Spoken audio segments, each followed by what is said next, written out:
Welcome back, watch people. Now before we go any further, if any of you guys glimpse the watch that I'm actually wearing tonight, it is the Aventi A11, which I will be reviewing exclusively on this channel later on in the week. And there's also a little bonus during that review video as well. That's all coming your way on this channel later on this week. Now look guys, on to the important subject of the evening. Some time ago, many of my long-term viewers to this channel may remember that I had a video during which I predicted, and it was my belief, that Rolex were looking to slowly but surely desert their more traditional long-term client base in a bid to hunt down Patek Philippe's clientele, and furthermore to follow Patek Philippe's route when it comes to who can and who can't buy their watches. Now, for those of you that saw the video, you might remember that my exact words were, it's my belief that Rolex no longer wish to serve Peter, the self-employed upwardly mobile plumber, and are now looking more for Pierre, the corporate pilot types. Now, that video was aired many months ago, since which I feel that we are seeing more and more evidence to suggest that my theory was correct. After all, the writing seems to have been on the wall for a very long time now. And only this week we've had virtual confirmation that the traditional waiting list as we know it is dead and gone, to be replaced with a preferred client system, whatever that means.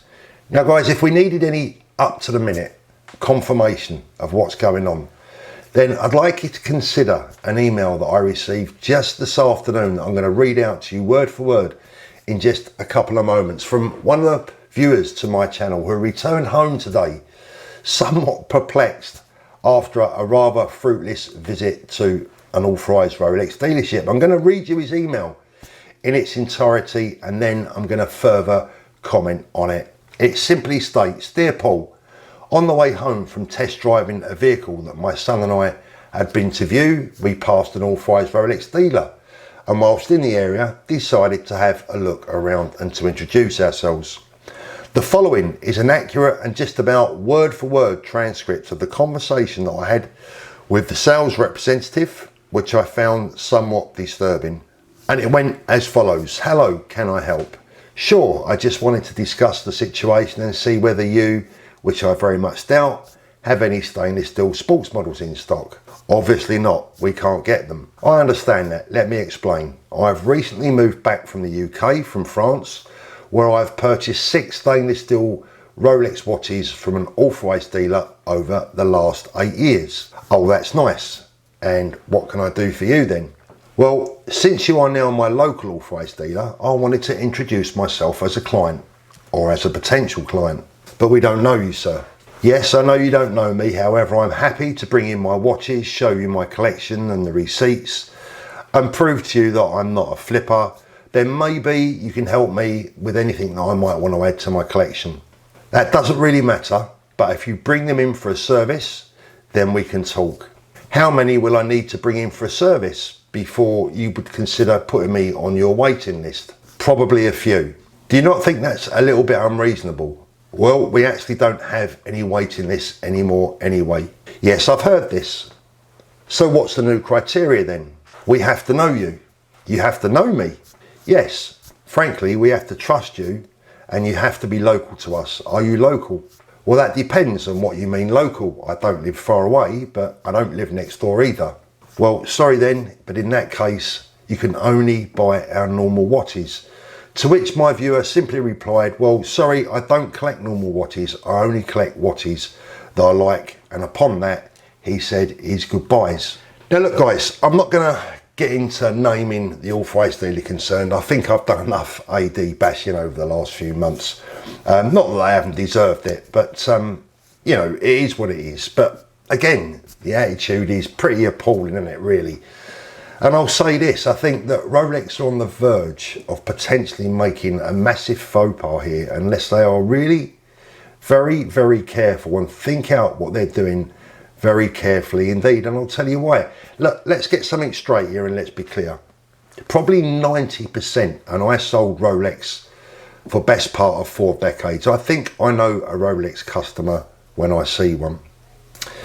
Probably 90% of Rolex's customers are just basic clientele, ordinary hard-working people, aspiring or middle-class people who want to own what they perceive to be the world's finest watch brand.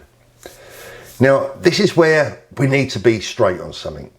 Now, buyers of what I consider at least to be the genuine stellar haute horology watch brands such as a Lange & Söhne, Patek Philippe, they're not always as interested in adding a watch to their collection that they may consider to be somewhat ordinary by comparison.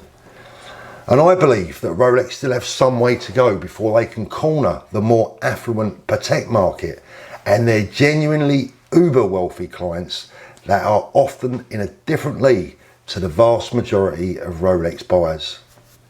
Look, we've had the retention of warranty cards, the removal of your factory seals, the ones that you've paid for before you even leave the store, the snobbery inside the boutiques, the refusal to reinstate the lost and stolen register that could genuinely help victims of watch crime, and now the waiting list that will never be fulfilled. Look guys, my mum, bless her, had a saying that every worm turns, and I think that Rolex might just have to tread a little bit carefully over the next few weeks and months, because they might just find that in turning away Peter, the self-employed plumber, in their hunt for Pierre, the corporate pilot, they might find themselves running out of mugs who are prepared to pay to service watches that don't need a service, and who are prepared to buy watches and jewellery that they don't want just to be in with a chance of buying a watch that they do want.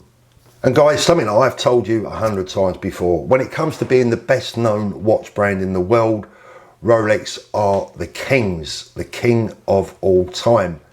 But when it comes to the genuine haute horology, expensive watch brands, Rolex still aren't even in the top half of the Premier League. And by the way guys, I haven't finished in my attempt to get that Rolex lost and stolen register reinstated. I don't give up that easily. More on that later this week. Let me know what you think guys. As always, I read every single one of your messages, even though I'm afraid I don't have the time to reply, but I promise you I do read them all. Thanks for watching, and we'll speak again soon.